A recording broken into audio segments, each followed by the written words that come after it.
Da igreja com a paz do Senhor. Amém. Assim como estamos de pé, pega a sua Bíblia aí, por favor, vamos ler comigo. Daniel, livro do profeta Daniel, capítulo 12. Dando continuidade aqui à nossa abordagem de terça-feira, nós estamos laborando aí por uma escatologia que lhe traga esperança e não desespero, uma escatologia que lhe traga edificação e não pânico, né? Como eu já vi alguns palestrantes por aí. Então a gente quer edificar a sua alma, a gente quer renovar a sua esperança, a gente quer que você volte para casa regozijando e que você tenha cada vez mais desejo de conhecimento do livro de Apocalipse e da escatologia num nível mais amplo. Livro do profeta Daniel, capítulo 12, versículo de número 13. Daniel 12, 13, que diz: Tu, porém, segue o teu caminho até o fim. A vitória não está nem no comecinho, nem no meio e nem pertinho do final. A vitória está aquele que chega até o fim, aquele que é fiel até o fim. Quer dando seu sangue, quer dando sua própria vida, quer entregando sua vida como os mártires entregaram no Coliseu de Roma, perseguidos, mortos, mas recebendo a sua coroa de glória, isso na presença do Senhor. A escatologia está aqui para renovar a tua esperança. Segue o teu caminho até o fim, pois descansarás e ao fim dos dias te levantarás para receber o que? A tua Herança. A herança não é algo pelo qual não é algo que você construiu. A herança é algo que lhe é legado por alguém que construiu para você. E aquele que adquiriu os bens celestiais para você foi o Senhor Jesus Cristo de Nazaré, que entregou a sua vida na cruz do Calvário, recebeu você como filho na família de Deus por adoção e comunicou a você todos os bens celestiais. Então a escatologia está aqui para renovar a tua esperança, para que você caminhe até o fim e para que você receba a sua coroa, receba a sua herança. Então quero que vocês tomem assento e vamos aí estar concentrados e orando em espírito, intercedendo por esse palestrante aqui, para que a gente possa ter cada vez mais conhecimento da parte de Deus, certo? Então que o Espírito Santo de Deus fale melhor ao seu coração. Vamos passar?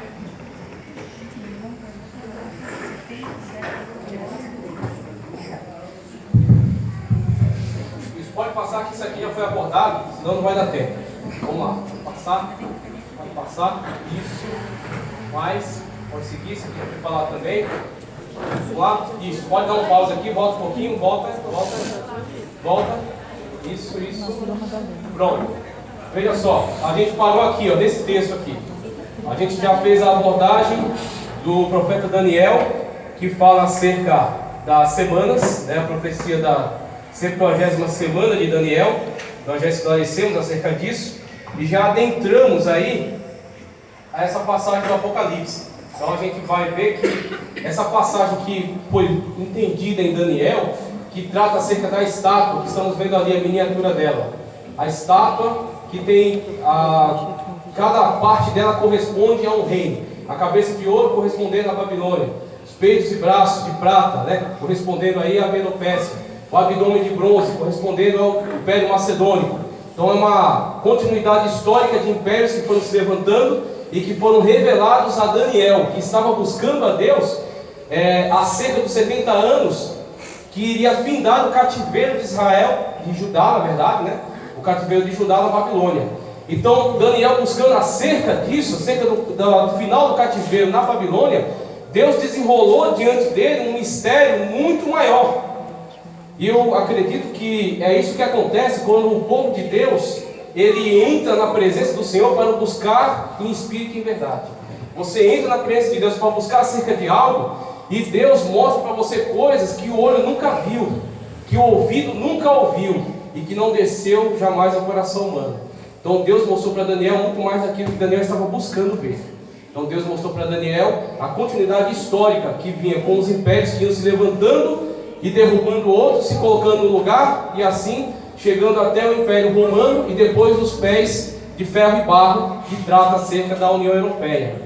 Aquilo que já se aproxima da nossa época, essa constituição frágil, mas que assumirá, quando o iníquo se levantar, assumirá o poder sobre a terra. E aí eu falei um pouco sobre o globalismo, tanto a questão da globalização econômica, que são as grandes empresas que estão se tornando conglomerados econômicos, que estão se tornando monopólios econômicos e que têm mais poder do que os países.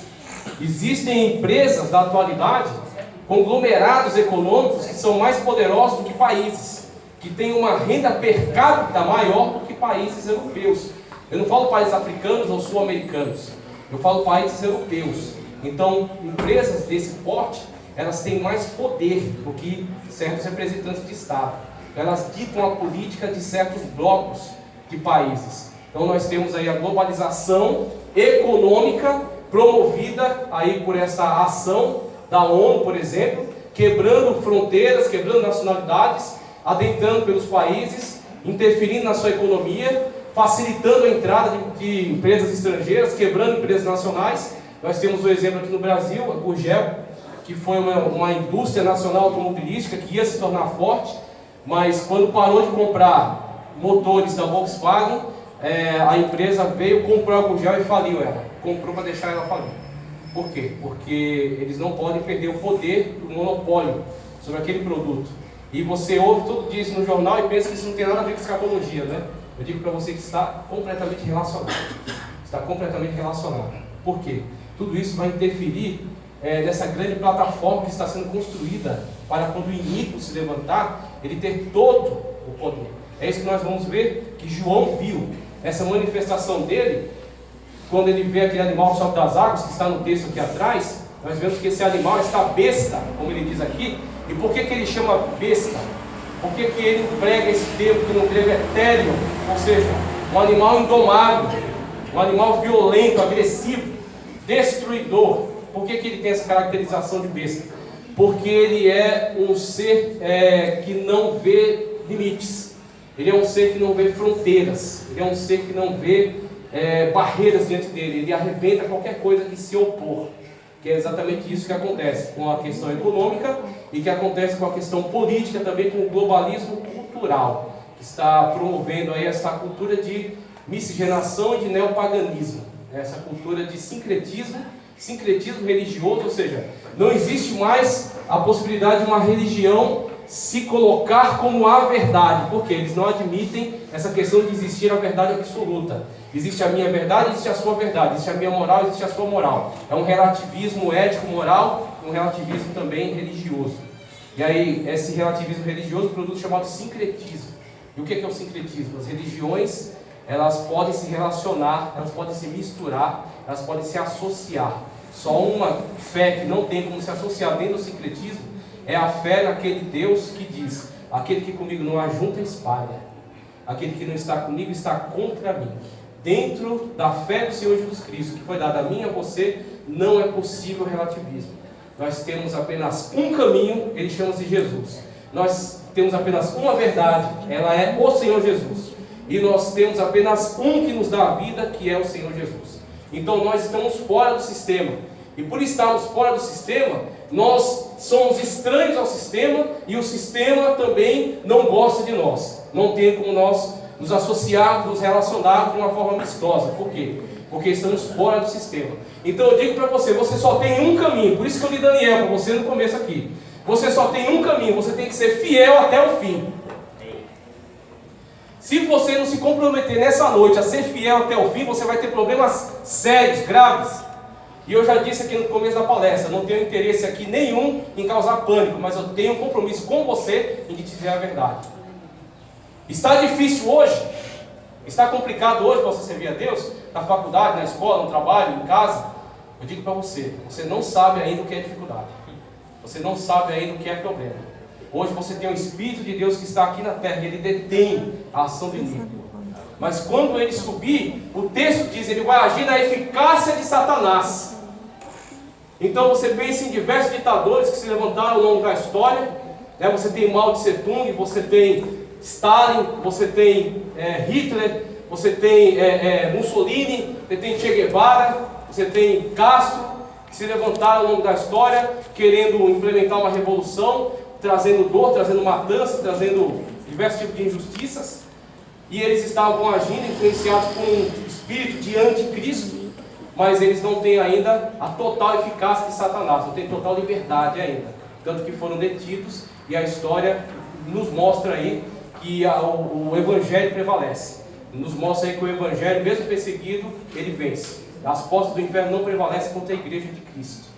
Então nós temos na atualidade a igreja de Cristo na terra e o Espírito Santo guiando esta igreja, o Espírito Santo auxiliando esta igreja, detendo a ação do inimigo. Mas quando esta igreja for tirada da terra, quando a trombeta tocar, né, quando o Senhor vier com voz de arcanjo buscar aqueles que são seus, para que onde estiver estejamos juntamente com Ele, para que sejamos recebidos na mesa, para o banquete, para a ceia do Cordeiro, como Ele disse, não beberei do fruto dessa vide, até o dia que beba convosco no reino de Deus. Quando estivermos juntamente com o Senhor, para participar da grande ceia, aqui embaixo vai ser a ascensão desse governo aqui, ó. Eles que vão tratar aqui, ó. Veja o que diz o texto. Repus-me sobre a areia do mar, e vi subir do mar uma besta que tinha 7 cabeças e 10 chifres, e sobre os seus chifres 10 diademas, e sobre as suas cabeças o nome de blasfêmia. E a besta que vi era semelhante ao leopardo, seus pés eram como de urso. O leopardo está na visão de Daniel. Ali temos a estátua, aqui temos a visão dos 4 animais. O leopardo com 4 cabeças e 4 asas, representando aí o Império Macedônico, que foi dividido com a morte de Macedônia, com a morte de Alexandre Magno, foi dividido em 4. 4 generais assumiram o império e dividiram o império em 4. Cassandro, Lisímaco, Ptolomeu e Seleuco. 4 generais que assumiram o governo, por isso que Deus mostra a Daniel os 4 animais. Então temos aí o leopardo, urso, que é a Medopécia, tá certo? Sua boca é de leão, que era a Babilônia. Então cada característica está encaixada naquele animal. Ele carrega todas as características. Por quê? Porque aqueles impérios que foram se sucedendo ao longo da história, agora estão plenamente unificados, dentro de um governo só. Esse é o propósito do globalismo. Esse é o propósito da globalização econômica e do globalismo político, que é a movimentação do anticristo para o seu governo. Tudo está sendo preparado para ele. Tudo está sendo orquestrado para a subida dele. E eu digo para você que na verdade tudo já está pronto. Tudo já está pronto. Está na iminência já da sua manifestação. Boca de leão e o dragão dele, o poder dele vem, a fonte de poder dele é quem? O dragão. O dragão é a antiga serpente ou Satanás. Aquele que você conhece, que persegue a igreja, o acusador dos santos. Ele concede poder a quem? Ao anticristo, que centraliza todo esse poder mundial, todo esse poder global. Está tudo centralizado em torno dele. O dragão deu-lhe o poder e o seu trono, e grande poderio. E viu uma das suas cabeças com ferida de morte, e a sua chaga mortal foi curada, e toda a terra se maravilhou após a besta. Agora, analisando esse texto, você pode já perceber a ação, a astúcia, né, de Satanás, do diabo e do anticristo, como eles buscam a todo custo imitar as coisas de Deus. Eles buscam a todo custo imitar as revelações, as maravilhas de Deus. Nós vemos na atualidade, por exemplo, igrejas que tentam imitar a igreja de Cristo. Pessoas que estão pregando evangelho que são simplesmente imitação, mas não são original. Evangelhos distorcidos, evangelhos manipulados, de acordo com o interesse daquele que prega. Mas nós temos um compromisso com a palavra de Deus na íntegra. Nós temos um compromisso com a palavra de Deus tal qual ela é, sem manipulações, sem distorções. E o anticristo e o diabo também promovem essa manipulação, promovem essa imitação. O diabo quer colocar-se no lugar de Deus, e ele quer conceder ao anticristo aquilo que o Deus Todo-Poderoso concedeu ao Senhor Jesus Cristo. Deus, o Senhor deu poder ao Senhor Jesus Cristo. Como Cristo falou, é-me dado todo o poder no céu e na terra. E aí o diabo concede ao anticristo todo o poder que ele pode conceder na terra. No céu não, porque é a habitação do Todo-Poderoso, do Senhor. Mas na terra ele vai promover o anticristo, vai dar-lhe um trono e vai dar-lhe poder para agir. Por isso que o anticristo vai agir na eficácia de Satanás. Ele vai despejar sobre aqueles que ficarem aqui todo o seu ódio. A gente vai ver a manifestação dos próximos selos, como ele vai agir contra aqueles que ficarem do arrebatamento com todo o seu ódio, com o ódio que ele tem acumulado ao longo de séculos, e com esse ódio que está relacionado também ao fato de que o seu tempo já está curto, porque quando ele se manifestar aqui, ele terá apenas uma semana. Semana de anos. 7 anos. 3 anos e meio de tribulação e 3 anos e meio de grande tribulação. Acerca da qual Cristo disse: se não fosse abreviado, ninguém sobreviveria. Por isso que somente o meio para frente é grande tribulação. Meio para trás é a tribulação, onde o diabo implementará a sua perseguição contra aqueles que ficarem da igreja. Nós vamos ver aqui, tratando acerca dos mártires, por exemplo, aqueles que vão ser martirizados, aqueles que vão ser salvos pela misericórdia de Cristo, sim, mas que terão que dar seu próprio sangue, terão que dar sua própria vida. Veja, na atualidade, o que acontece hoje? As pessoas têm que se deparar com isso aqui para entender qual é o privilégio que elas têm hoje. Você pode abordar qualquer pessoa na rua e dizer: aceita Jesus para você ser salvo, para serem perdoados todos os seus pecados. Por quê? Porque Cristo morreu, fez um sacrifício vicário. O que é o sacrifício vicário? É substitutivo. Você não vai pagar pelos seus pecados. Por quê? Porque alguém pagou. A salvação é de graça para você. Veja a palavra graça. Ela é de graça para você, mas ela custou um preço. E Pedro falou: não fosse comprado com ouro ou com prata, mas com o sangue precioso do Senhor Jesus Cristo. Ele comprou com o seu sangue. Então, se você aceitar Cristo Jesus, Ele atribui a você a justiça que Ele comprou para você na cruz do Calvário. Ele dá a você a justiça que Ele conquistou. E você se torna santo na presença de Deus por causa do sacrifício dele. Agora, aqueles que não aproveitarem desta graça, aqueles que não estiverem em comunhão, e quando ouvirem a voz, como eu falei aqui na terça-feira, quando ouvirem a voz, aí vem o noivo, sair-lhe ao encontro.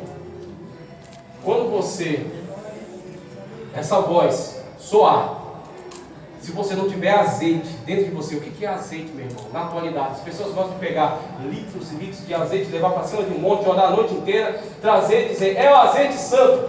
Conversa, só para tirar a moeda, só para tirar o cascalho.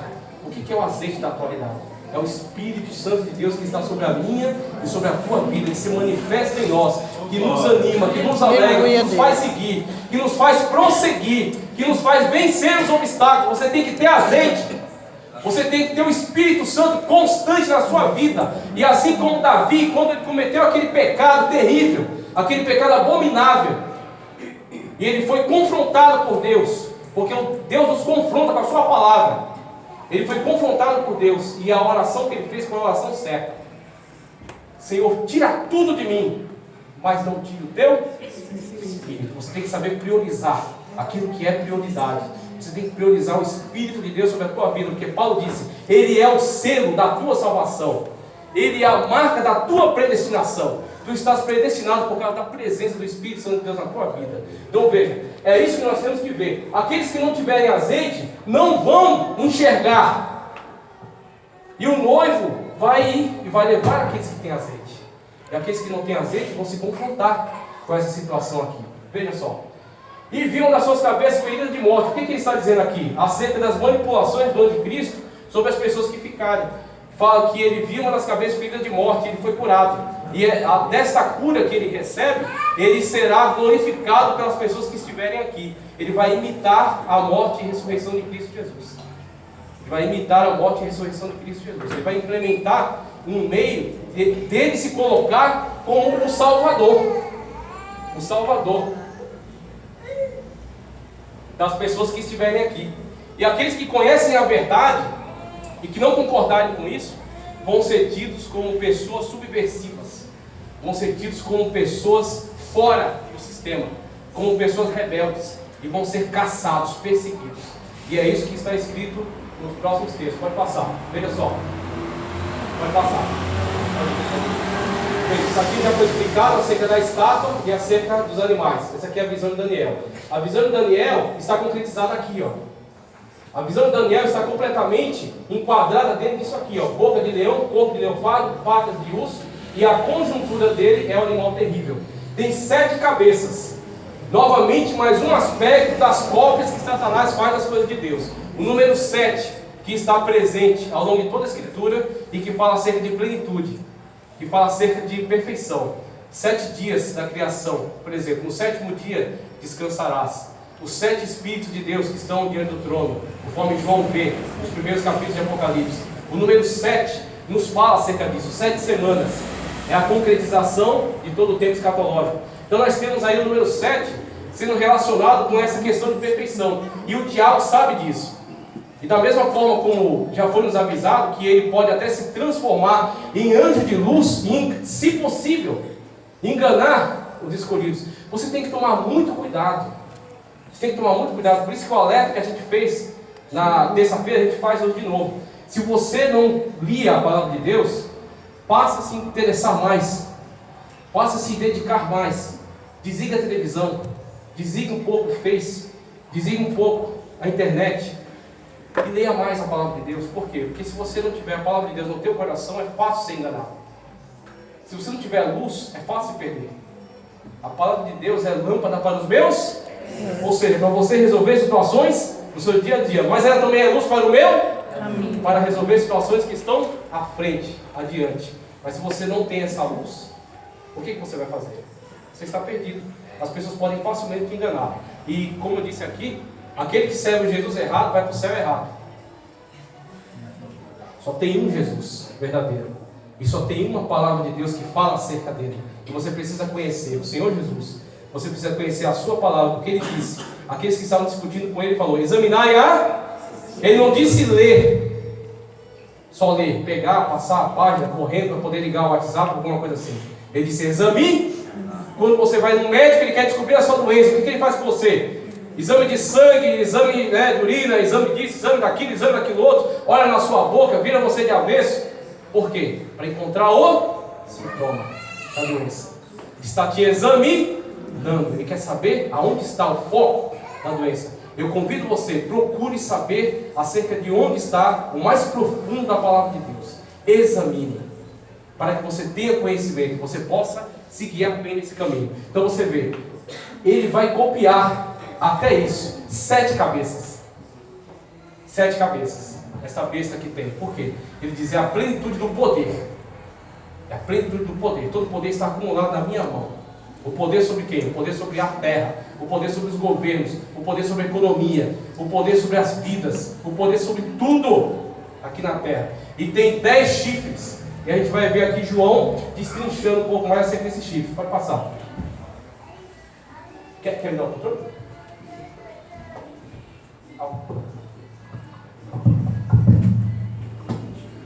Veja, pode passar. Isso aqui, pronto, tá bom. 7 cabeças. Primeiramente, vê-se novamente a tentativa de fazer empréstimo dos mistérios de Deus. Pois os 7 que carregam o significado de perfeição e plenitude, colocam aqui a besta, o anticristo, e o dragão, o Satanás, em plena harmonia de cabeças. Em Apocalipse 12:3 você vai ver a cena do dragão vermelho que perseguia a mulher, e tinha 7 cabeças também. Você vê que essas características ele tenta trazer para ele, atribuindo a ele essas características que são de Deus. 7 cabeças, 7 no número da plenitude, a plenitude do poder, do governo, do domínio. Veja só, como se ele dissesse: assim como Cristo tinha a plenitude do Pai, a besta carrega a plenitude de Satanás. Em Apocalipse 17, 9 a 11, o anjo traz outro enfoque acerca dessa visão, que põe a visão profética em plena sintonia com a época do próprio apóstolo e aponta para o futuro, deixando claro que esta besta é a continuação da mesma potestade demoníaca que age hoje por meio do império sobre o qual a igreja era perseguida no seu tempo, o Império Romano. E aqui está o sentido que tem sabedoria. As 7 cabeças são 7 montes, sobre os quais a mulher está assentada. São também 7 reis, dos quais caíram 5, um existe e o outro ainda não chegou. Mas quando chegar, tem que durar pouco. E a besta que era e não é, também era o 8º. É o 8º rei, e prossegue no 7, e caminha para a destruição. E aqui diz: são 7 reis, dos quais 5 caíram, um existe e o outro ainda não chegou. E quando chegar, tem